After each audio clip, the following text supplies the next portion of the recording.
Olá a todos e bem-vindos a mais uma edição do podcast. É terça-feira, 18 de fevereiro, e hoje a gente vai falar sobre um tema super importante, vital para o Brasil, o Cerrado, a nossa caixa d'água. É isso mesmo, a gente costuma chamar o Cerrado de caixa d'água porque ele é fundamental para a segurança hídrica do Brasil, né? Ele alimenta aquíferos e rios importantíssimos, como São Francisco, Tocantins e o Paraná. Rios que abastecem grande parte da população, né? É verdade. E além da importância para a água, o Cerrado também tem uma biodiversidade incrível, né? Sim. É um dos biomas mais ricos em biodiversidade do mundo, sabia? Tem mais de 12 mil espécies de plantas, muitas delas que só existem ali. Caramba, que incrível. Ou seja, além de ser a caixa d'água, ele é tipo um berço das águas, né? Com um papel fundamental no fornecimento de água limpa para milhões de brasileiros. Mas me fala uma coisa, a preservação do Cerrado, ela é complexa, né? Muito. Principalmente quando a gente compara com a Amazônia, por quê? É, a questão da propriedade da terra, né? Entendi. É um dos grandes desafios. Diferente da Amazônia, que a maior parte é pública, né? No Cerrado, a maioria das terras elas são privadas. Então, isso dificulta muito a implementação de políticas de conservação e controle do desmatamento. Entendi. E como que essa diferença, né, de Amazônia e Cerrado, como isso se reflete na legislação? A legislação ambiental, né, ela exige que apenas 20% das propriedades privadas do Cerrado, elas sejam preservadas como reserva legal. Enquanto na Amazônia a gente tem 80%. É uma diferença gritante. E o Yuri Salmona, que é lá do Instituto Cerrados, né, ele critica muito essa disparidade, né, argumentando que a lei coloca o Cerrado numa posição muito mais vulnerável à exploração. É, faz muito sentido. Porque assim, se a gente tem uma exigência de reserva legal menor, né, isso não acaba abrindo espaço para esse desmatamento desenfreado e especulação imobiliária. Sim, com certeza. Essa é uma das grandes preocupações. A falta de rigor na legislação e a dificuldade, né, de fiscalizar as propriedades privadas. Isso tudo torna o Cerrado um alvo muito fácil para essa expansão agrícola, né, e urbana que não é sustentável. Realmente é preocupante. E quais são as soluções que são propostas para tentar reverter esse quadro, né? O que especialistas como o Yuri Salmona defendem? Olha, ele aponta para a necessidade de uma revisão bem profunda nos processos de autorização para supressão de vegetação, né? Porque, atualmente, esses processos, eles carecem de transparência e de rigor científico, muitas vezes ignorando a importância ecológica do Cerrado. Ou seja, além da legislação em si, a forma como ela é aplicada também é problemática. Exatamente. Falta transparência, uma análise mais criteriosa dos impactos. E além dessa revisão nos processos de autorização, que outras medidas eles consideram? Uma solução que é bastante discutida é o reaproveitamento de áreas que já estão degradadas. Interessante. Você sabia que o Cerrado tem mais de 20 milhões de hectares de pastagens degradadas ou subutilizadas? Essa é muita coisa. É muita coisa. É revitalizar essas áreas, né? Para a produção agrícola seria uma forma inteligente de evitar a expansão para áreas, né, que ainda estão intocadas. Faz sentido. Seria como dar uma segunda chance para essas terras, né? Sem precisar avançar sobre o que ainda está ali, natural. Isso. Mas imagino que só recuperar essas áreas não seja suficiente para garantir a preservação do Cerrado a longo prazo. Não, claro que não. A gente precisa de um conjunto de medidas, né? E uma proposta que vem ganhando bastante força é a criação de um imposto sobre o desmatamento. Um imposto sobre o desmatamento. Como que isso funcionaria na prática? A ideia é que a cobrança desse imposto desencoraje a especulação, tornando inviável o desmatamento sem um propósito econômico real, né? Afinal, se desmatar tiver um custo alto, né, os proprietários vão pensar 2 vezes antes de fazer isso, só para valorizar a terra. Faz sentido. Mas para onde que iria esse dinheiro arrecadado com esse imposto? Olha, essa é a parte mais legal. A receita gerada por esse imposto, ela poderia ser direcionada para financiar a preservação em propriedades que conservam áreas do Cerrado além do mínimo que a lei exige. Olha que interessante. Seria uma forma de recompensar quem já está fazendo a sua parte na proteção do bioma. Incentivar, né? Que mais proprietários se engajem na preservação, vão além da obrigação. Mas me fala uma coisa, você acha que só medidas econômicas, né, são suficientes para proteger o Cerrado? A gente está falando de um ecossistema complexo, né, com diversos fatores em jogo. As medidas econômicas são importantes, mas não são suficientes. É fundamental que o mercado, né, ele passe a internalizar os custos ambientais da produção. Hoje não há uma responsabilização real pelas áreas desmatadas. É como se o meio ambiente estivesse pagando a conta da exploração, né? Exatamente. Sem que ninguém seja responsabilizado por isso. E como que a gente muda essa situação? Que ferramentas a gente tem para garantir que esses custos ambientais eles sejam, de fato, considerados? Uma ferramenta poderosa que a gente já tem são os cadastros públicos, como por exemplo do INCRA, ou da Receita Federal. E aí? Eles podem ser utilizados para monitorar o uso da terra e responsabilizar quem está desmatando ilegalmente. É verdade, a tecnologia também pode ser uma grande aliada, né? Sim. Na fiscalização, no monitoramento.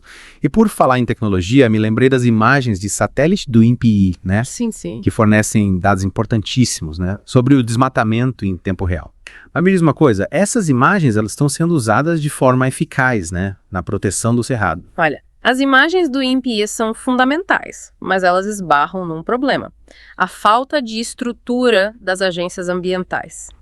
Apesar da gente ter a tecnologia, né, a falta de pessoal, de recursos, isso limita a capacidade de resposta e efetividade da fiscalização.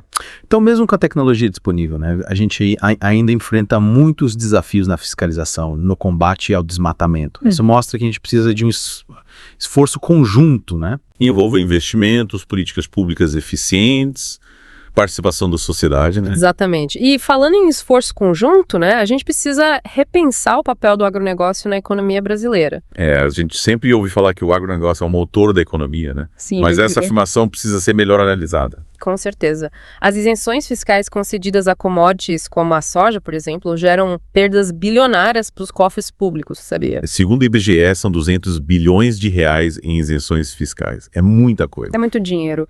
E qual o impacto dessas isenções na sustentabilidade do agronegócio? Porque se o agronegócio causa tanto prejuízo ambiental e ainda recebe incentivo fiscal, quem que está pagando essa conta? É a pergunta que a gente tem que se fazer, né? Quem está pagando a conta? Quem paga é o meio ambiente e a sociedade como um todo, né? E me parece que esse modelo também contribui para a concentração de renda, de terras, né? Beneficiando um pequeno grupo de produtores, né? Em detrimento da agricultura familiar. Sim, com certeza. O modelo atual, que é focado nessas monoculturas extensivas e dependentes de agrotóxicos, ele gera poucos empregos, concentra renda, concentra terra e causa graves impactos socioambientais. A gente precisa de um modelo mais justo, né? Mais sustentável. E que modelo seria esse? Qual a alternativa para o agronegócio tradicional? A agricultura familiar. Ela pode ser uma peça fundamental na construção de um sistema alimentar mais justo e sustentável. Ela gera empregos, ela distribui renda de forma mais justa, promove a diversificação de culturas e contribui para a segurança alimentar.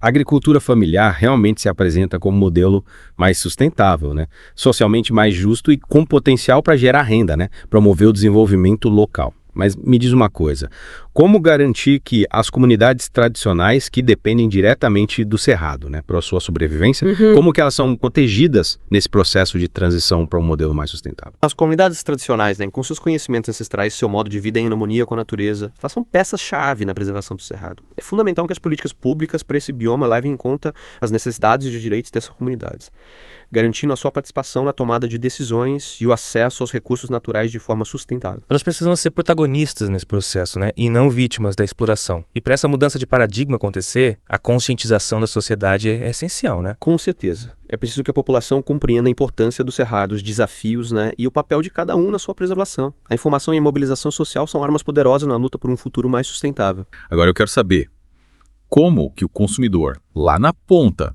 pode contribuir para proteger o cerrado. O consumidor ele tem um papel crucial, né? Porque quando ele escolhe produtos de origem sustentável, ele manda uma mensagem muito forte para o mercado. O poder de compra pode ser uma ferramenta para estimular práticas mais sustentáveis, né? Exatamente. Mas e aí como que o consumidor sabe quais produtos são realmente sustentáveis? Tem tanta coisa, né? No mercado. A gente precisa estar atento, né? Buscar informação sobre a origem dos produtos, priorizar aqueles que têm selos de certificação socioambiental, como o da Rainforest Alliance, por exemplo, e também dar preferência para os pequenos produtores locais. São atitudes simples, né? Mas que fazem a diferença. Cada compra pode ser um voto a favor da sustentabilidade. E falando em voto, me lembrei de um ponto crucial. A influência da política na questão do cerrado. Como que a gente pode pressionar os políticos para que eles tomem medidas mais eficazes para proteger o bioma? A participação cidadã é essencial. A gente precisa cobrar dos nossos representantes, né? Políticas públicas mais rigorosas para combater o desmatamento, incentivar a produção sustentável e garantir a proteção das comunidades tradicionais. Mas como fazer isso na prática? Às vezes a gente se sente meio impotente, né?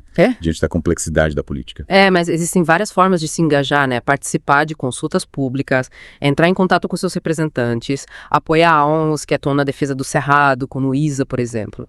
E, claro, votar de forma consciente, né? Escolhendo candidatos que estejam comprometidos com a causa ambiental. É verdade, o voto é uma ferramenta poderosa. E vale lembrar também que a informação é uma arma poderosa, né? Quanto mais a gente conhece sobre o Cerrado, os problemas, as soluções, mais preparados a gente está para cobrar, né, ações mais eficazes dos nossos líderes. Com certeza. É preciso buscar informação, né? De fontes confiáveis, acompanhar as notícias, ler artigos, participar de debates, se manter atualizado, né? Porque a apatia, ela é inimiga da mudança. É isso aí. A gente precisa se mexer, né? Buscar informação e agir. E falando em fazer a diferença, me lembrei de um ponto que a gente não pode deixar de fora. O papel da ciência e da tecnologia na preservação do Cerrado. Afinal, a ciência nos ajuda a entender melhor o bioma, né? Encontrar soluções inovadoras para os desafios que a gente enfrenta. Com certeza, a ciência e a tecnologia são aliadas importantíssimas nessa luta, né? Pela conservação do bioma, elas nos fornecem dados, ferramentas para monitorar o desmatamento, entender o ecossistema, desenvolver técnicas de manejo sustentável e buscar soluções inovadoras para os desafios que a gente enfrenta. E você pode dar para a gente alguns exemplos práticos de como a ciência e a tecnologia estão sendo usadas para proteger o Cerrado? Claro! A gente tem o monitoramento por satélite, que a gente já mencionou, né? Que permite identificar áreas que foram desmatadas em tempo real. Temos também o desenvolvimento de sistemas de produção agroflorestal, que integram as árvores com os cultivos agrícolas. Legal. Promovendo a biodiversidade, a sustentabilidade e também pesquisas, né, promissoras, focadas em recuperar as áreas degradadas, utilizando técnicas de plantio e restauração ecológica. É incrível como a ciência pode nos ajudar, né, a encontrar soluções para problemas tão complexos. Me parece que a biotecnologia também tem um papel importante a desempenhar, né? Sim, a biotecnologia pode contribuir com o desenvolvimento de práticas agrícolas mais sustentáveis, né, com o uso de biofertilizantes, biopesticidas e também variedades de plantas mais resistentes a pragas e doenças, o que reduz, né, a necessidade de usar agrotóxicos. E bom saber que a ciência está avançando, né, nessas soluções para proteger o Cerrado. Mas para que essas soluções sejam colocadas em prática, a gente precisa de investimento em pesquisa, né, desenvolvimento na área ambiental. Sim, com certeza. Investir em pesquisa é fundamental, né, para a gente ter cada vez mais ferramentas e conhecimento para proteger o Cerrado. É uma luta de todos, né, governo, iniciativa privada, cientistas, produtores rurais e, claro, cada um de nós como cidadãos conscientes. E o setor privado? Qual o papel das empresas na preservação do Cerrado? As empresas também têm um papel fundamental na promoção de práticas sustentáveis, né? Nas suas cadeias produtivas, adotar critérios socioambientais na compra de matérias-primas, investir em tecnologias limpas, reduzir o impacto ambiental das suas operações. São algumas das ações que as empresas podem tomar, né? Para contribuir para a proteção do Cerrado. E os consumidores também podem pressionar as empresas, né? Sim. A adotarem práticas mais sustentáveis, escolhendo produtos de empresas que demonstram esse compromisso com o meio ambiente. É um ciclo virtuoso, né? Onde todos ganham. Exatamente. Eu queria destacar o trabalho das comunidades tradicionais, como quilombolas indígenas. Eles são verdadeiros guardiões do bioma, né? Vivem em harmonia com a natureza há séculos. É verdade. Os povos indígenas, por exemplo, eles têm um conhecimento profundo da flora do Cerrado, né? Usam plantas medicinais, técnicas de manejo sustentável. Um conhecimento ancestral que precisa ser valorizado e protegido. Com certeza. Esses conhecimentos tradicionais são um patrimônio, né, cultural e ambiental inestimável. E além das comunidades tradicionais, a gente tem ONGs, projetos socioambientais que atuam na linha de frente da conservação. O Instituto Cerrados, que a gente já citou aqui, trabalha com pesquisa, né? Advocacia, educação ambiental, buscando influenciar políticas públicas, conscientizar a sociedade sobre a importância do bioma. Isso, e tem o Instituto Sociedade, População e Natureza, o ISPN, que atua em parceria com as comunidades locais, né, para promover o desenvolvimento sustentável, fortalecer a agricultura familiar, o extrativismo sustentável. E o WWF Brasil, né? Com seus projetos de criação de unidades de conservação, combate ao desmatamento, promoção de práticas agrícolas mais sustentáveis, eles trabalham em várias frentes, né? Buscando soluções para os desafios da preservação. É muito bacana de ver. É inspirador. Mas e eu, né? Como cidadão comum, o que eu posso fazer para contribuir? Olha, cada um de nós tem um papel a desempenhar, né? Informar-se sobre o Cerrado, consumir produtos de forma consciente, apoiar organizações que trabalham pela preservação, cobrar ações dos nossos representantes políticos, né? São atitudes que fazem a diferença. É verdade. Pequenas ações, né? Que podem ter um grande impacto. Sim, a mudança começa por cada um de nós. Proteger o Cerrado é um dever de todos nós, né? E que esse podcast inspire nossos ouvintes a se juntarem a essa luta tão importante. Afinal, o futuro do Cerrado depende de cada um de nós. É isso aí. Juntos a gente pode construir um futuro mais sustentável para o Cerrado e para todos os brasileiros. E lembrando, o podcast vai ao ar de segunda a sexta, às 9 da manhã e às 6 da tarde, e aos sábados, ao meio-dia. Fiquem ligados e até a próxima.